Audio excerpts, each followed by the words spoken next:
हरि ओम।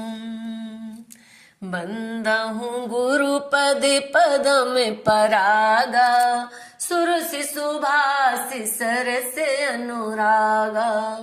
श्री गुरुपद नखे मन गण ज्योति, सुमिरति दिव्य दृष्टि ही होती। गुरुपद रज मृदु मंजुले अंजन, नयन अमिय द्रगि दोष विभंजन। गुरु बिन भव निधि तरई न कोई, जो बिरंच शंकर समोई।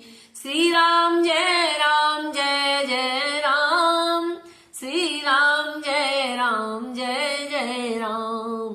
मंगल भवन अमंगल हारी, ध्रुव सदस्य रते अजीर बिहारी।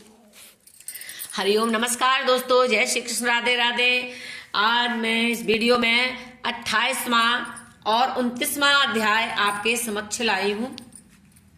सूत जी बोले, हे ऋषि सरो, इस प्रकार कार्तिक मास की इस पुनीत कथा को सत्यभामा को सुनाने के बाद श्री कृष्ण अपने नित्य कर्म के लिए उठकर चले गए। मैंने आपसे प्रश्न करने पर आपको महान पुण्यशील कार्तिक मास का महात्म्य सुना दिया है। इसके सेवन से भगवान विष्णु प्रसन्न होते हैं, प्राणी मुक्ति प्राप्त करता है। प्रातः स्नान, तुलसी सेवन, रात्रि जागरण, दीपदान और उद्यापन इसके 5 व्रत हैं। हे मुनि जनों, जो भी प्राणी अपने पापों को नष्ट करके मुक्ति पाने की कामना करता हो वह इस व्रत को अवश्य करे। प्राणी को चाहिए कि वह शिव व विष्णु के मंदिर में जाकर जागरण करे। यदि मंदिर ना हो तो तुलसी या पीपल के वृक्ष के नीचे बैठकर जागरण करे। विष्णु मंदिर में विष्णु सहस्त्र नाम का पाठ करने से 1000 गोदान का पुण्य लाभ होता है। वाद्य बजाने से वाजपेयी यज्ञ का फल मिलता है। नाचने से तीर्थ सेवन का फल मिलता है। विष्णु भगवान अपने भक्त पर परम दयालु होते हैं। दीपदान करने वाले की कीर्ति दिनों दिन बढ़ती है। जो प्राणी तुलसी वृक्ष के अभाव में वैष्णव जन का पूजन करता है वह सदैव भगवान को प्रिय होता है। व्रती को गौ, ब्राह्मण तथा पीपल या बड़ का पूजन करना चाहिए। ऋषियों ने पूछा, हे सूत जी, पीपल और बड़ को पूजनीय क्यों समझा जाता है? श्री सूत जी बोले, हे मुनिजनों, पीपल को विष्णु और बड़ को शिवजी और पलाश को ब्रह्मा का स्वरूप करके मानना चाहिए। तथा ऋषियों ने संदेह करते हुए कहा, हे वृक्ष, त्रिदेवी के स्वरूप कैसे हो गए? सूत जी बोले कि एक दिन जब महादेव जी ने पार्वती जी के साथ भोग कर रहे थे तो अग्नि आदि देवता ब्राह्मण स्वरूप धारण करके वहां जाकर उपद्रव करने लगे। उस समय पार्वती ने संभोग में विघ्न डालने वाले उन देवताओं को भी शाप दिया कि तुम वृक्ष हो जाओ। इस प्रकार पार्वती के शाप के कारण सभी देवता वृक्ष हो गए।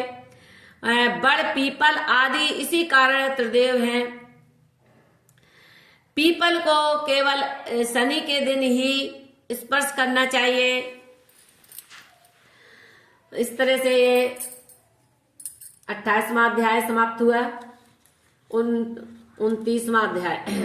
ऋषि जी बोले, हे सूत जी, पीपल को केवल शनिवार को ही क्यों स्पर्श करना चाहिए? सूत जी ने कहा, जब समुद्र मंथन में से निकले रत्न आदि योग वस्तुओं को देवताओं ने ग्रहण कर लिया तो लक्ष्मी विष्णु को मिली, और विष्णु ने जब लक्ष्मी को भार्या रूप में स्वीकार करना चाहा तो लक्ष्मी ने कहा, हे नाथ, मेरी बहन ज्येष्ठा अलक्ष्मी अभी कुंवारी है, इस कारण पहले आप उससे विवाह करें, तब वो मुझसे विवाह करें। यह सुनकर भगवान विष्णु ने ज्येष्ठा को दालक ऋषि को दे दिया। महर्षि उद्दालक ज्येष्ठा को पत्नी रूप में ग्रहण करने के लिए उसे अपने आश्रम में ले आए। आश्रम में हो रहे धर्म कर्म वेद ध्वनि यह सब को देखकर ज्येष्ठा ने आश्रम में जाने से मना कर दिया। उद्दालक ऋषि ने पूछा कि ज्येष्ठा ने बताया कि हे नाथ, इस स्थान पर धर्म कर्म वेद ध्वनि तप आदि होते हैं, मैं वहां निवास नहीं करती हूँ। मैं उस स्थान पर निवास करती हूँ जहाँ दिन रात कलह होता हो, अतिथि का तिरस्कार हो, सज्जनों का अपमान हो, पर स्त्री से प्रीति हो, गौ वध मदरा ब्रह्म हत्या आदि पाप कर्म होते हो। अधर्म के स्थान पर ही मेरा निवास होता है। उद्दालक ऋषि ने जब ज्येष्ठा लक्ष्मी के मुख से यह वचन सुने तो उसे पीपल के वृक्ष के नीचे बिठा दिया और स्वयं ऐसा स्थान खोजने चल दिए जहां लक्ष्मी रह सके। उद्दालक ऋषि के लौटने की राह देखते हुए जब लक्ष्मी को काफी समय हो गया तो वह विलाप करने लगी। उसके विलाप को सुनकर लक्ष्मी जी ने विष्णु भगवान के साथ बहन के पास आई और लक्ष्मी के रोते हुए अपना दुख कथा को वर्णन किया। तब भगवान विष्णु ने कहा कि तुम इस पीपल की जड़ में रहे। पीपल मेरे अंश से उत्पन्न हुआ है, यहाँ प्रति वर्ष तेरा पूजन होगा। जो स्त्रियां तेरा पूजन करेंगी उनके घर में तेरी छोटी बहन अचल होकर रहेगी। इस प्रकार लक्ष्मी की व्यवस्था करके वे चले गए। हे ऋषिजनों, मैंने तुम्हारे सन्मुख श्रेष्ठ कार्तिक व्रत महात्म्य का वर्णन किया है। अब जो और कुछ पूछना चाहो तो मैं कहूँ। इस पवित्र कथा को सुनकर सभी प्रसन्न हुए। उन्होंने श्री सूत जी का पूजन करके विदा किया और उसके बाद वे हर्षित होकर बद्रिकाश्रम को चल दिए। जो प्राणी इस पुण्य कथा को सुनता है वह विष्णु लोक को सहज ही प्राप्त करता है। इस कार्तिक महात्म्य कथा इस तरह से ये समाप्त हुई है। सभी भक्तों को राम राम, जय राम जी की और लक्ष्मी जी की इस तरह से आरती।